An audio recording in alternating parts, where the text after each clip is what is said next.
Hai teman-teman, kita tiba di pembahasan terakhir dari nilai-nilai dasar ASN mengenai aneka, yaitu anti korupsi.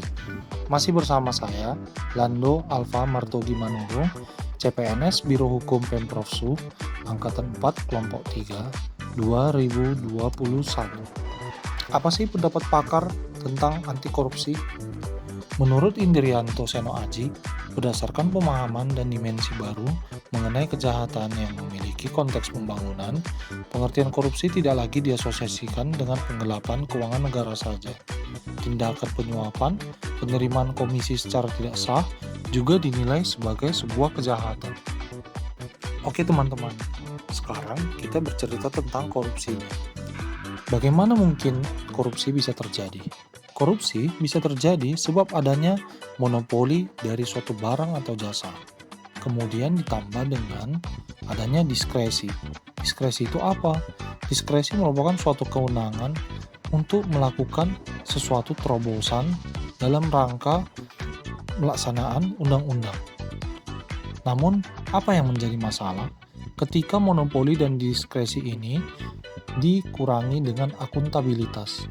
Padahal kita sudah tahu kan di pembahasan yang pertama kalau akuntabilitas itu sangat penting. Apa yang terjadi jika korupsi melanda suatu negara? Pertama, negara korup harus membayar biaya hutang yang lebih besar. Kedua, harga infrastruktur lebih tinggi.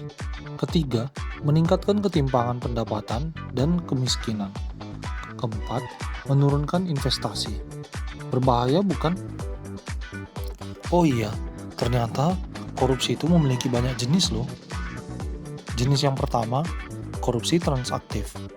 Kedua, korupsi ekstroaktif. Ketiga, korupsi investif. Keempat, korupsi nepotistik. Kelima, korupsi autogenik. Keenam, korupsi suportif. Ketujuh, korupsi defensif.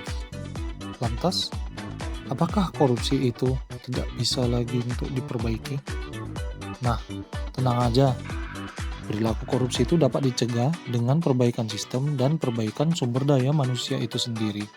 Perbaikan sumber daya manusia itu sendiri dalam hal ini adalah peningkatan SDM dari pegawai itu sendiri.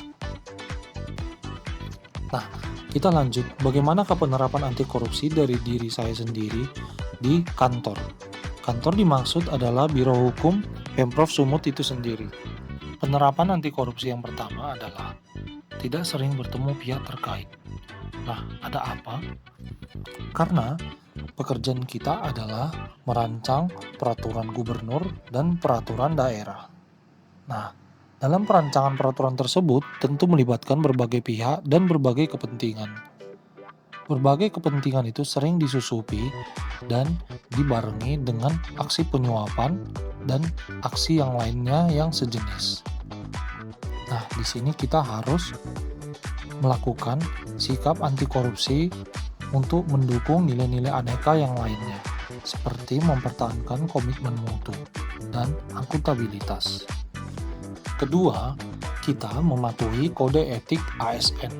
Nah, kode etik ASN diyakini dapat mencegah suatu perbuatan korupsi, perbuatan curang lainnya, dan perbuatan yang melanggar hukum lainnya. Kemudian ketiga, memilih lingkungan yang mendukung. Apa artinya? Kita tahu bahwa lingkungan yang tidak mendukung atau lingkungan yang kotor akan mempengaruhi siapapun yang berada di dalamnya. Namun jika kita memilih lingkungan yang baik, akan membuat orang-orang di dalamnya akan menjadi lebih baik. Nah, jika kita ingin anti korupsi tetap terjaga, nah kita harus memilih teman-teman yang sesama pendukung dari jiwa anti korupsi itu sendiri.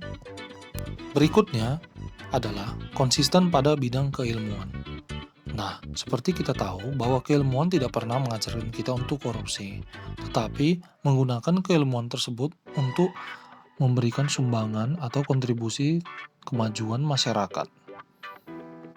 Dan yang terakhir adalah meningkatkan spiritualitas.